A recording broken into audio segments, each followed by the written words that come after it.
Assalamualaikum warahmatullahi wabarakatuh. Anak-anak, gimana kabarnya hari ini? Nah, sebelum kita memulai pembelajaran, alangkah lebih baiknya kita untuk berdoa terlebih dahulu yang akan dipimpin oleh ketua kelasnya. Untuk ketua kelas dipersilahkan untuk memimpin doa teman-teman yang lain. Berdoa silahkan. Amin amin ya robbal alamin. Oke, terima kasih. Selanjutnya yaitu Bapak akan mengabsen. Siapa saja di sini yang tidak hadir untuk hari ini? Oh, oke. Ada 2 yang tidak hadir. Baik, terima kasih. Selanjutnya yaitu kita akan memasuki pembelajaran tentang ruang lingkup biologi. Silakan untuk disimak video ini sebagai pembelajaran. Biologi di sini sendiri yaitu adalah ilmu yang mempelajari tentang kehidupan, yang mana istilah biologi diambil dari bahasa Yunani yang berarti bios, kehidupan, dan logos, yaitu ilmu. Nah, mengapa sih kita harus mempelajari biologi? Biologi sendiri mempengaruhi kehidupan kita sehari-hari, mulai dari hubungan kita dengan lingkungan, makanan yang kita konsumsi, hingga penyakit yang dapat menyerang tubuh kita.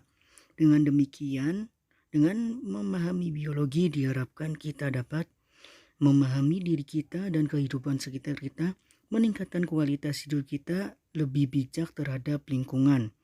Nah, ruang lingkup biologi sendiri, biologi merupakan bidang ilmu yang luas dan bagian dari IPA serta mencakup berbagai cabang bidang ilmu seperti kimia, matematika, fisika, statistik, dan lainnya. Karena ruang lingkup yang luas inilah, maka ilmu biologi berkembang membentuk cabang-cabang ilmu biologi berdasarkan kriteria-kriteria tertentu, yaitu seperti tingkat organisasi kehidupan, tingkat kelompok organisme, aspek kehidupan ataupun kaitannya dengan ilmu lainnya, sebagai ilmu campuran ataupun sebagai ilmu terapan. Cabang ilmu biologi tingkat organisme kehidupan. Yang pertama, biologi molekuler. Biokimia dan genetika mengkaji kehidupan pada tingkat molekul. Ada sitologi yang mengkaji kehidupan tingkat sel, ada histologi mengkaji kehidupan tingkat jaringan, ada anatomi dan fisiologi yaitu atau organ, pulmologi yaitu paru-paru, kardiologi dan jantung, endokrinologi yaitu hormon, dan neurologi saraf. Dan ada biologi perkembangan yaitu individu. Selanjutnya ada biologi populasi, biogeografi, genetika populasi, dan ada ekologi, toksikologi, biologi kelautan, ekosistem, dan yang terakhir ada biologi tropis yaitu bioma. Ada cabang biologi yang mengkaji suatu kelompok organisme. Yang pertama ada taksonomi, pengelompokan organisme berdasarkan persamaan dan perbedaan. Ada virologi yaitu yang mengkaji tentang virus, ada mikrobiologi yang mengkaji dengan mikroorganisme, ada mikologi yang mengkaji dengan jamur, ragi, dan kapang. Ada botani yang mana ini mengkaji dengan tumbuhan, ada pterologi yaitu ada tumbuhan paku, ada biologi, briologi yaitu tentang lumut. Kemudian selanjutnya ada zoologi yaitu tentang hewan, entomologi yaitu tentang serangga, ichtyologi tentang ikan, herpetologi tentang reptil dan amfibi, dan ornitologi yaitu tentang unggas atau aves atau burung. Dan ada yang terakhir ada mamologi yaitu mengkaji tentang mamalia. Selanjutnya ada cabang biologi berdasarkan aspek kehidupannya. Yang pertama ada biologi perkembangan individu organisme, dan ada embriologi yaitu perkembangan embrio, ada anatomi yaitu struktur internal organisme, dan ada fisiologi yang mana fungsi-fungsi yang terjadi pada kehidupan organisme. Selanjutnya ada objek dan permasalahan biologi. Objek dan permasalahan yang dikaji dalam biologi adalah makhluk hidup beserta kehidupannya dan faktor-faktor pendukung kehidupannya. Makhluk hidup seperti manusia, hewan, dan tumbuhan sebagai objek biologi dikelompokkan dalam sistem pengelompokan yang selalu berkembang, mulai sistem pengelompokan 2 kingdom sampai sistem pengelompokan menjadi 6 kingdom. Selanjutnya itu ada kehidupan. Tingkat organisasi kehidupan berupa molekul, sel, jaringan, organ, sistem organ, individu, populasi, komunitas, ekosistem, serta bioma. Dan ada faktor-faktor pendukung kehidupan, yang mana lingkungan tempat MH atau makhluk hidup tinggal seperti air, udara, tanah, dan suhu. Selanjutnya ada organisasi kehidupan. Dalam ruang lingkup biologi, organisme atau makhluk hidup yang dipelajari terdiri dari berbagai tingkatan. Mulai yang tingkatan terendah yaitu molekul sampai tingkatan yang paling kompleks yaitu bioma. Yang pertama ada organisasi kehidupan tingkat molekul. Atom-atom berikatan membentuk molekul. Struktur dan fungsi molekul menyusun komponen-komponen pembentuk sel. Seperti contohnya molekul-molekul protein, fosfolipid, kolesterol, karbohidrat, air, dan ion-ion lainnya merupakan komponen penyusun membran sel. Selanjutnya ada organisasi kehidupan tingkat sel, yang mana setiap makhluk hidup tersusun atas sel atau komponen penyusun tubuh makhluk hidup. Makhluk hidup yang tersusun atas satu sel atau bisa disebut uniseluler. Ada makhluk hidup yang tersusun atas banyak sel atau yang disebut multiseluler. Setiap sel mempunyai organel-organel yang mampu menjalankan fungsinya untuk hidup. Jadi sel merupakan unit sel struktural dan fungsional terkecil dari makhluk hidup. Ilmu biologi yang mempelajari sel yaitu sitokologi.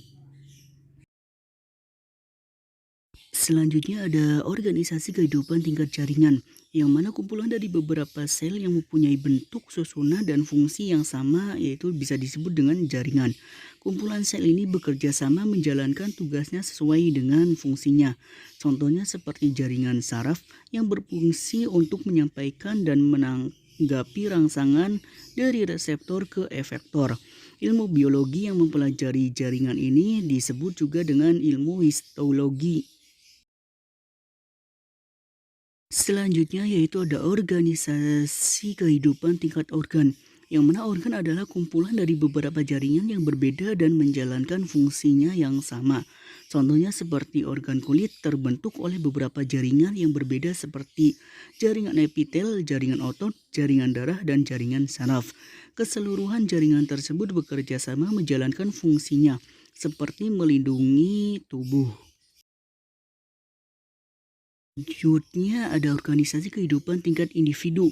Individu merupakan organisme tunggal yang tersusun oleh kumpulan sistem organ. Adanya berbagai sistem organ yang fungsinya berbeda membuat suatu individu dapat melakukan hidupnya dengan baik. Contohnya seperti gambar di samping, yaitu ada gorila, ada harimau, dan ada elang atau burung elang. Selanjutnya ada organisasi kehidupan tingkat populasi. Terbentuk oleh kumpulan individu atau spesies yang sejenis yang menempati suatu habitat atau tempat hidup suatu makhluk hidup dan dalam waktu tertentu. Dalam populasi terjadi interaksi atau hubungan antara spesiesnya. Hubungan tersebut bertujuan untuk menjalankan fungsi hidupnya seperti melakukan perkawinan, berkembang biak, perlindungan, dan lain-lain. Contohnya seperti gambar di samping, yaitu populasi bebek dan populasi yaitu adanya rumput. Yang selanjutnya ada organisasi kehidupan tingkat komunitas. Dibentuk oleh berbagai jenis spesies atau makhluk hidup yang saling berinteraksi dan menempati lingkungan dalam waktu yang sama. Secara garis besar, komunitas dapat dibedakan menjadi dua, yaitu komunitas akuatik dan terestrial. Komunitas akuatik sendiri terdapat di laut, danau, sungai, parit, dan kolam. Sedangkan komunitas terestrial sendiri terdapat di padang rumput, padang pasir, kebun raya, halaman rumah, kebun, dan sawah. Selanjutnya ada organisasi kehidupan tingkat ekosistem. Dibentuk oleh beberapa macam populasi yang berinteraksi dengan lingkungan tempat mereka hidup, atau interaksi atau hubungan timbal balik antara komponen biotik dengan komponen abiotik. Karena adanya interaksi antara komponen ekosistem, maka terjadi aliran atau siklus materi dan energi melalui peristiwa makan dan dimakan yang membentuk sebuah rantai makanan dan jaring-jaring makanan. Contoh ekosistem seperti ekosistem air, kolam, ekosistem danau, ekosistem sawah, atau ekosistem lainnya. Yang terakhir yaitu ada organisasi kehidupan tingkat bioma, merupakan satuan daerah daratan yang luas yang dibentuk oleh ekosistem dalam skala besar yang terjadi karena adanya interaksi iklim dengan keanekaragaman makhluk hidup yang khas atau yang dominan. Contohnya seperti bioma padang rumput, hutan hujan tropis, hutan gugur, bioma taiga, bioma tundra, dan lainnya. Kita akan membahas mengenai yaitu manfaat-manfaat biologi di dalam bidang-bidang tertentu. Yang pertama, manfaat biologi di bidang pertanian, yaitu berupa penemuan bibit unggul dan pola penumpukan yang sesuai dapat meningkatkan produksi dalam pertanian. Melalui rekayasa genetika dapat diciptakan jenis tanaman budidaya yang mampu menghasilkan insektisida sendiri seperti apel, pir, kol, brokoli, dan kentang, ataupun seperti buah-buahan tanpa biji seperti semangka, pepaya, jeruk, dan anggur. Melalui teknik kultur jaringan, tanaman unggul dapat dibudidayakan atau diperbanyak dalam waktu yang singkat seperti kelapa sawit, anggrek, pisang, dan wortel. Adapun selanjutnya yaitu manfaat biologi di bidang industri. Pemanfaatan beberapa jenis mikroorganisme dalam industri makanan sehingga makanan yang dihasilkan bersifat tahan lama, memiliki rasa yang disukai serta memiliki nilai ekonomi yang tinggi. Seperti contohnya pada gambar di samping, yaitu ada nata de coco, roti keju, tempe, tape, kecap, dan anggur. Selanjutnya ada manfaat biologi di bidang kedokteran, yang mana ditemukan metode transplantasi atau pencangkokan organ bagi seseorang yang mengalami kerusakan atau disfungsi organ tubuhnya. Dengan dipelajarinya berbagai macam virus atau virologi membantu manusia untuk menciptakan berbagai macam vaksin dari virus itu sendiri. Penemuan teknik bayi tabung membantu masalah pasutri yang tidak memiliki keturunan. Mikrobiologi kedokteran telah berhasil menemukan berbagai macam antibiotik untuk berbagai macam bakteri penyebab suatu penyakit. Yang terakhir ada manfaat biologi di bidang peternakan, yang mana dengan adanya ilmu anatomi dan fisiologi hewan ditemukan teknik inseminasi atau kawin suntik yang bertujuan untuk mendapatkan hewan ternak dengan kualitas yang baik serta produksi yang meningkat. Ada juga teknik fertilisasi in vitro, yang mana embrio ternak yang unggul dihasilkan di luar uterus dalam jumlah tertentu dan disimpan dalam jangka waktu tertentu pada nitrogen cair dengan suhu 196 derajat Celcius. Kemudian dapat diimplementasikan ke induk betina tidak unggul dari spesies yang sama. Dengan demikian akan cepat diperoleh banyak ternak yang unggul atau yang diinginkan.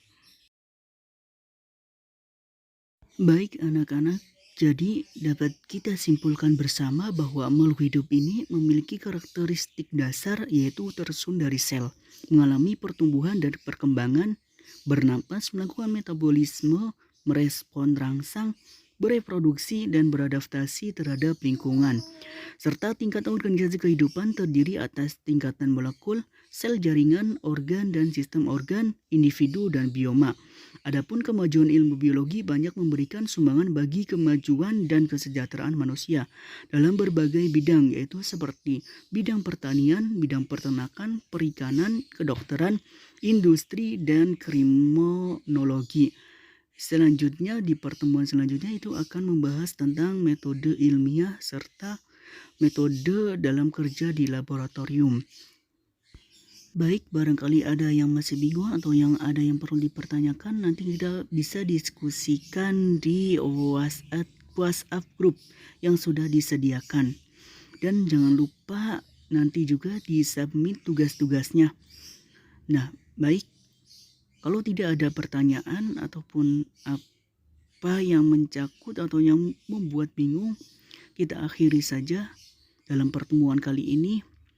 Wabillahi taufiq wal hidayah. Wassalamualaikum warahmatullahi wabarakatuh. Terima kasih, sampai jumpa kembali ke pertemuan selanjutnya.